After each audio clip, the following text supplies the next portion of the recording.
എല്ലാ മാന്യ പ്രേക്ഷകർക്കും മല്ലു സ്റ്റോറിയിലേക്ക് സ്വാഗതം. ഇന്ന് നമ്മൾ യാത്ര പോകുന്നത് ചരിത്രവും കടലും കഥകളും ഇഴചേർന്ന് കിടക്കുന്ന മലബാറിന്റെ ഹൃദയഭൂമിയിലേക്കാണ്. കോഴിക്കോട് കേൾക്കുമ്പോൾ തന്നെ നാവിലെത്തുന്നത് മധുരമുള്ള ഹൽവയുടെയും മണക്കുന്ന ബിരിയാണിയുടെയും രുചിയാണ്. എന്നാൽ അതിനേക്കാളൊക്കെ ഉപരിയായി കോഴിക്കോടിനെ ലോകത്തിന് പ്രിയപ്പെട്ടതാക്കുന്നത് അവിടുത്തെ മനോഹരമായ കടൽത്തീരമാണ്. കോഴിക്കോട് ബീച്ച്. സന്ധ്യാസമയത്ത് ആകാശത്ത് കുങ്കുമം വിതറി അസ്തമിക്കുന്ന സൂര്യനെ നോക്കി തണുത്ത കാറ്റേറ്റ് ആ മണൽപ്പരപ്പിലിരിക്കുമ്പോൾ നാം ഓർക്കാറുണ്ടോ, ഈ ബീച്ച് എങ്ങനെയാണുണ്ടായതെന്ന്? ഈ മണ്ണിൽ എത്രയോ ചരിത്രങ്ങൾ ഉറങ്ങിക്കിടക്കുന്നുണ്ടെന്ന്. ഇന്ന് മല്ലു സ്റ്റോറിയിലൂടെ നമ്മൾ പറയാൻ പോകുന്നത് കോഴിക്കോട് ബീച്ചിന്റെ ഉത്ഭവത്തെക്കുറിച്ചും അതിന്റെ ആഴമേറിയ ചരിത്രത്തെക്കുറിച്ചുമുള്ള ഹൃദ്യമായൊരു കഥയാണ്. നൂറ്റാണ്ടുകൾക്ക് പിന്നിലേക്ക് നമുക്കൊന്ന് കണ്ണോടിക്കാം. ഏകദേശം 800-1000 വർഷങ്ങൾക്ക് മുൻപുള്ള ഒരു കാലം.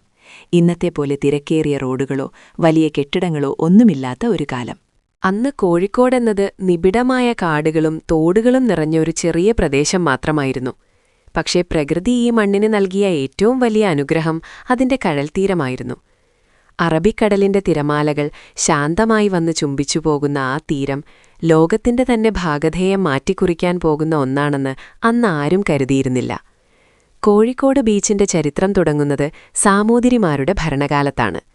ഏരനാട്ടിൽ നിന്നും വന്ന സാമൂതിരി രാജാക്കന്മാർ കോഴിക്കോടിനെ തങ്ങളുടെ ആസ്ഥാനമായി തിരഞ്ഞെടുത്തത് തന്നെ ഈ കടൽത്തീരത്തിന്റെ പ്രത്യേകത കൊണ്ടായിരുന്നു. അന്നത്തെ കാലത്ത് കപ്പലുകൾക്കടുക്കാൻ പറ്റിയ സുരക്ഷിതമായ ഒരു തുറമുഖമെന്ന നിലയിലാണ് കോഴിക്കോട് ശ്രദ്ധിക്കപ്പെട്ടത്. എന്നാൽ ഇന്നത്തെ ബീച്ച് കാണുന്നതുപോലെ അല്ലായിരുന്നു അന്ന്. കടൽ അല്പം കൂടി കരയിലേക്ക് കയറിയായിരുന്നു നിന്നിരുന്നത്. ഇപ്പോഴത്തെ കടൽപ്പാലം നിൽക്കുന്നിടത്തൊക്കെ അന്ന് വലിയ കപ്പലുകൾ നങ്കൂരമിട്ടിരുന്നു. കഥ തുടങ്ങുന്നത് ചൈനയിൽ നിന്നും അറേബ്യയിൽ നിന്നും വന്ന കച്ചവടക്കാരിലൂടെയാണ്. അറബിക്കടലിലെ തിരമാലകളെ വകഞ്ഞുമാറ്റി വലിയ പായ്ക്കപ്പലുകൾ കോഴിക്കോടിന്റെ തീരത്തേക്ക് അടുത്തു തുടങ്ങി. ഈ കച്ചവടക്കാരെ സ്വീകരിക്കാൻ സാമൂതിരി രാജാവ് വലിയ മനസ്സോടെ തയ്യാറായി. വരുന്നവർക്കെല്ലാം അഭയം, ചോദിക്കുന്നവർക്കെല്ലാം സഹായം എന്നതായിരുന്നു സാമൂതിരിയുടെ നയം. അങ്ങനെ കോഴിക്കോട് ബീച്ച് ലോകത്തിലെ തന്നെ ഏറ്റവും വലിയ വ്യാപാര കേന്ദ്രമായി മാറി. മണൽപ്പരപ്പിൽ അന്ന് വിദേശ ഭാഷകൾ മുഴങ്ങിക്കേട്ടു. അറബിക്, പേർഷ്യൻ, ചൈനീസ് ഭാഷകൾ സംസാരിക്കുന്ന കച്ചവടക്കാർ തങ്ങളുടെ കപ്പലുകളിൽ നിന്നിറങ്ങി ഈ തീരത്ത് കാലുകുത്തി. അവർ കൊണ്ടുവന്ന പട്ടും സുഗന്ധദ്രവ്യങ്ങളും ഈ മണ്ണിലെ കുരുമുളകും ചുക്കുമൊക്കെയായി കൈമാറ്റം ചെയ്യപ്പെട്ടു. ഈ സമയത്താണ് കോഴിക്കോട് ബീച്ചിന്റെ മുഖഛായ മാറ്റിയ ഒരു വലിയ സംഭവം നടക്കുന്നത്. 1498 മെയ് മാസം. ആകാശമൽപ്പം മേഘാവൃതമായ ഒരു ദിവസം. കാപ്പാട് തീരത്താണ് വാസ്കോഡഗാമ എന്ന പോർച്ചുഗീസ് നാവികൻ ആദ്യമായി കാലുകുത്തിയതെങ്കിലും അദ്ദേഹത്തിന്റെ കപ്പലുകൾ പിന്നീട് നങ്കൂരമിട്ടത് കോഴിക്കോട് ബീച്ചിന്റെ പരിസരത്തായിരുന്നു. ആ വരവോടെ കോഴിക്കോട് ബീച്ച് വെറുമൊരു മണൽപ്പരപ്പല്ലാതായി മാറി. അത് സാമ്രാജ്യത്വ ശക്തികളുടെയും പോരാട്ടങ്ങളുടെയും കൂടി വേദിയായി. നമുക്കല്പം കൂടി ആഴത്തിൽ ഈ ബീച്ചിന്റെ അന്തരീക്ഷത്തിലേക്ക് ഇറങ്ങിച്ചെല്ലാം. നിങ്ങളൊന്ന് സങ്കൽപ്പിച്ചു നോക്കൂ, 100 കണക്കിന് വർഷങ്ങൾക്ക് മുൻപുള്ളൊരു വൈകുന്നേരം. തീരത്ത് വലിയ വലിയ പണ്ടകശാലകൾ, വെയർഹൌസസ് നിരനിരയായി നിൽക്കുന്നു. ആ പണ്ടകശാലകളിൽ സുഗന്ധവ്യഞ്ജനങ്ങളുടെ മണം നിറഞ്ഞു നിൽക്കുന്നു. കടൽക്കാറ്റിൽ കുരുമുളകിന്റെയും ഏലത്തിന്റെയും രൂക്ഷമായ ഗന്ധം കലർന്നിരിക്കുന്നു. ചുമട്ടുതൊഴിലാളികൾ കപ്പലുകളിൽ നിന്ന് വലിയ ചാക്കുകൾ തലയിലേറ്റി കരയിലേക്ക് വരുന്നു. കടൽത്തീരത്ത് ചെറിയ ചെറിയ വിളക്കുകൾ തെളിയുന്നു. അന്നിന്നത്തെ പോലെ വൈദ്യുതി വിളക്കുകളില്ല. എണ്ണവിളക്കുകളുടെ മങ്ങിയ വെളിച്ചത്തിൽ കോഴിക്കോട് ബീച്ച് ഒരു മാന്ത്രിക ലോകം പോലെ തോന്നിപ്പിക്കുമായിരുന്നു. എന്നാൽ ഈ ബീച്ചിന്റെ ചരിത്രത്തിൽ കണ്ണുനീരിന്റെയും പോരാട്ടത്തിന്റെയും കഥകളുമുണ്ട്. സാമൂതിരിയുടെ നാവികപ്പടയായിരുന്ന കുഞ്ഞാലിമരയ്ക്കാർമാരുടെ വീരഗാഥകളുറങ്ങുന്നത് ഈ തിരമാലകളിലാണ്. പോർച്ചുഗീസുകാരുടെ വലിയ കപ്പലുകളെ നേരിടാൻ ചെറിയ തോണികളിൽ പോയിരുന്ന മരയ്ക്കാർ പടയാളികൾ ഈ തീരത്തെ സംരക്ഷിച്ചു പോന്നു. കടൽ പലപ്പോഴും ചുവന്നു തൊടുത്തു. യുദ്ധങ്ങളുടെയും വെടിയുണ്ടകളുടെയും ശബ്ദം ഈ തീരത്ത് അലയടിച്ചു. പക്ഷേ കടലെല്ലാം ശാന്തമായി ഏറ്റുവാങ്ങി.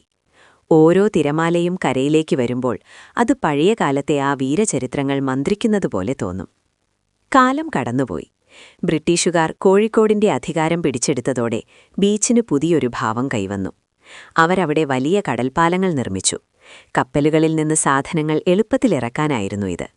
ഇന്നും കോഴിക്കോട് ബീച്ചിൽ നമ്മൾ കാണുന്ന തകർന്നുപോയ ആ 2 കടൽപ്പാലങ്ങൾ ആ കാലഘട്ടത്തിന്റെ സാക്ഷികളാണ്.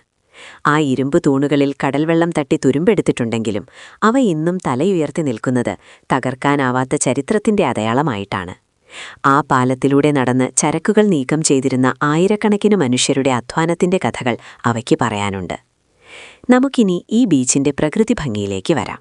കോഴിക്കോട് ബീച്ചിന്റെ മണലിന് ഒരു പ്രത്യേകതയുണ്ട്. അത് വളരെ മൃദുവായതും സ്വർണ്ണ നിറമാർന്നതുമാണ്. കടലിനെവിടെ ആഴം കുറവാണെന്ന് തോന്നും, പക്ഷേ തിരമാലകൾക്ക് നല്ല ശക്തിയുണ്ട്. വൈകുന്നേരങ്ങളിൽ ഈ തീരം ഒരു ഉത്സവ പറമ്പ് പോലെയാകും. പണ്ടുകാലത്ത് കച്ചവടക്കാർ മാത്രം നടന്നിരുന്ന ഈ തീരത്ത് ഇന്ന് കുടുംബങ്ങളും സുഹൃത്തുക്കളും പ്രണയിതാക്കളും ഒത്തുകൂടുന്നു. കോഴിക്കോട് ബീച്ചിനെക്കുറിച്ച് പറയുമ്പോൾ അവിടുത്തെ ഭക്ഷണത്തെക്കുറിച്ച് പറയാതെ വയ്യ.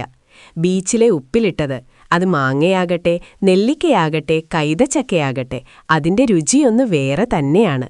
കടൽക്കാറ്റേറ്റ് ഉപ്പിലിട്ടതിന്റെ എരിവും പുളിയും നുണഞ്ഞ് ആ മണലിലിരിക്കുന്നത് ഒരു പ്രത്യേക അനുഭൂതിയാണ്. പിന്നെ അവിടുത്തെ ഐസ്വരതി, മഞ്ഞുകട്ടകൾ ചുരണ്ടി അതിൽ പലതരം സിറപ്പുകളും പഴങ്ങളും നിറച്ചു നൽകുന്ന ആ വിഭവം കോഴിക്കോട് ബീച്ചിന്റെ സ്വന്തം അടയാളമാണ്. ബീച്ചിന്റെ തെക്കേ അറ്റത്ത് പോയാൽ നമുക്ക് പഴയ കാലത്തെ ചില കെട്ടിടങ്ങൾ കാണാം. ഗുജറാത്തി സ്ട്രീറ്റ് ഇതിനടുത്താണ്. പണ്ട് കച്ചവടത്തിനായി വന്ന് ഇവിടെ സ്ഥിരതാമസമാക്കിയ ഗുജറാത്തികളുടെ വംശപരമ്പര ഇന്നും അവിടെയുണ്ട്. ബീച്ചും ആ തെരുവുകളും തമ്മിൽ അത്രമേൽ ബന്ധമുണ്ട്. വൈകുന്നേരങ്ങളിൽ ഗുജറാത്തി തെരുവിൽ നിന്ന് മണക്കുന്ന മധുരപലഹാരങ്ങളുടെ ഗന്ധം കടൽക്കാറ്റിലൂടെ ബീച്ചിലേക്ക് ഒഴുകിയെത്താറുണ്ട്. ഒരു കാലത്ത് ലോകത്തിന്റെ നാനാഭാഗത്തു നിന്നുള്ള കപ്പലുകൾ വന്നിരുന്ന ഈ തുറമുഖം എങ്ങനെയാണ് ഇന്നത്തെ വിനോദസഞ്ചാര കേന്ദ്രമായി മാറിയത്? 19-ാം നൂറ്റാണ്ടിന്റെ അവസാനത്തോടെയും 20-ാം നൂറ്റാണ്ടിന്റെ തുടക്കത്തിലും ബേപ്പൂർ തുറമുഖത്തിന് പ്രാധാന്യമേറുകയും കോഴിക്കോട് ബീച്ചിലെ കപ്പൽ ഗതാഗതം കുറയുകയും ചെയ്തു. ക്രമേണ പണ്ടകശാലകൾ ഇല്ലാതായി. പകരം ആളുകൾക്ക് വിശ്രമിക്കാനുള്ള പാർക്കുകളും നടപ്പാതകളും വന്നു. അങ്ങനെ ചരിത്രമുറങ്ങുന്ന ആ തുറമുഖം ജനങ്ങളുടെ പ്രിയപ്പെട്ട സങ്കേതമായി മാറി. ഇന്ന് കോഴിക്കോട് ബീച്ചിൽ നിന്നാൽ നമുക്ക് പലതും കാണാം. ദൂരെ കടലിൽ കാണുന്ന വിളക്കുമാടം, ലൈറ്റ് ഹൗസ്, അത് കപ്പലുകൾക്ക് വഴികാട്ടിയായി ഇന്നും പ്രകാശിക്കുന്നു. രാത്രികാലങ്ങളിൽ ആ വെളിച്ചം കടൽപ്പരപ്പിലൂടെ വട്ടമിട്ട് കറങ്ങുന്നത് കാണാൻ എന്തു ഭംഗിയാണ്! അതുപോലെ തന്നെ ബീച്ചിനോട് ചേർന്നുള്ള ലയൺസ് പാർക്കും കുട്ടികളുടെ പാർക്കുമൊക്കെ നഗരത്തിന്റെ തിരക്കുകളിൽ നിന്ന് ഒരൽപ്പം ആശ്വാസം തേടി വരുന്നവർക്ക് തണലേകുന്നു. കോഴിക്കോട് ബീച്ചിന്റെ മറ്റൊരു പ്രത്യേകത അവിടുത്തെ സാംസ്കാരിക കൂട്ടായ്മകളാണ്. കേരള ലിറ്ററേച്ചർ ഫെസ്റ്റിവൽ, KLF പോലുള്ള വലിയ പരിപാടികൾക്ക് ഈ മണൽപ്പരപ്പ് വേദിയാകാറുണ്ട്. ലോകപ്രശസ്തരായ എഴുത്തുകാരും ചിന്തകരും ഈ തീരത്തിരുന്ന് സംസാരിക്കുമ്പോൾ അത് പഴമയുടെയും പുതുമയുടെയും ഒരു മനോഹരമായ സംഗമമായി മാറുന്നു. അറബി വ്യാപാരികൾ പണ്ട് കൈമാറിയ അറിവുകൾ പോലെ ഇന്ന് ആശയങ്ങൾ ഈ തീരത്ത് കൈമാറ്റം ചെയ്യപ്പെടുന്നു. നമുക്കീ കഥയുടെ ക്ലൈമാക്സിലേക്ക് കടക്കാം. കോഴിക്കോട് ബീച്ച് എന്നത് വെറുമൊരു സ്ഥലമല്ല, അതൊരു വികാരമാണ്. ഓരോ കോഴിക്കോട്ടുകാരന്റെയും ജീവിതത്തിൽ ഈ ബീച്ചിന് വലിയ സ്ഥാനമുണ്ട്. സന്തോഷം വരുമ്പോഴും സങ്കടം വരുമ്പോഴും അവർ ഓടിയെത്തുന്നത് ഈ കടലിന്റെ അടുത്തേക്കാണ്. കടലിന് എല്ലാം കേൾക്കാനുള്ള ക്ഷമയുണ്ടെന്ന് അവർ വിശ്വസിക്കുന്നു. ആ വലിയ തിരമാലകൾ കരയിലേക്കടിച്ചു കയറുമ്പോൾ അത് നമ്മുടെ ഉള്ളിലെ സങ്കടങ്ങളെയും കഴുകിക്കൊണ്ടുപോകുമെന്ന് അവർ കരുതുന്നു.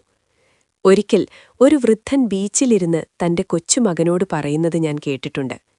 മകനെ, ഈ കാണുന്ന മണൽത്തരികൾ ഓരോന്നും ഓരോ കഥകളാണ്. ഇതിലൂടെ എത്ര രാജാക്കന്മാർ നടന്നുപോയിട്ടുണ്ട്, എത്ര കപ്പലുകൾ ഇങ്ങോട്ട് വന്നിട്ടുണ്ട്. ഈ കടൽ ശാന്തമായിരിക്കുമ്പോൾ നമുക്ക് സമാധാനം തരും. എന്നാൽ അത് ക്രുദ്ധമായാൽ വലിയ സാമ്രാജ്യങ്ങളെപ്പോലും തകർക്കാൻ അതിന് കഴിയും. അതുകൊണ്ട് കടലിനെ സ്നേഹിക്കുക, ബഹുമാനിക്കുക. സന്ധ്യ മയങ്ങുന്നു. സൂര്യൻ പതുക്കെ പതുക്കെ കടലിന്റെ ആഴങ്ങളിലേക്ക് ഇറങ്ങിപ്പോവുകയാണ്. ആകാശത്തിനിപ്പോൾ കടും ചുവപ്പ് നിറമാണ്. കടൽപ്പാലത്തിന്റെ അവശിഷ്ടങ്ങൾക്കിടയിലൂടെ സൂര്യപ്രകാശം അരിച്ചിറങ്ങുന്നു. ആളുകൾ ഓരോരുത്തരായി വീടുകളിലേക്ക് മടങ്ങാൻ തുടങ്ങുന്നു. പക്ഷേ കോഴിക്കോട് ബീച്ച് ഉറങ്ങുന്നില്ല. രാത്രിയുടെ നിശബ്ദതയിൽ തിരമാലകളുടെ ഇരമ്പൽ കൂടുതൽ വ്യക്തമാകുന്നു.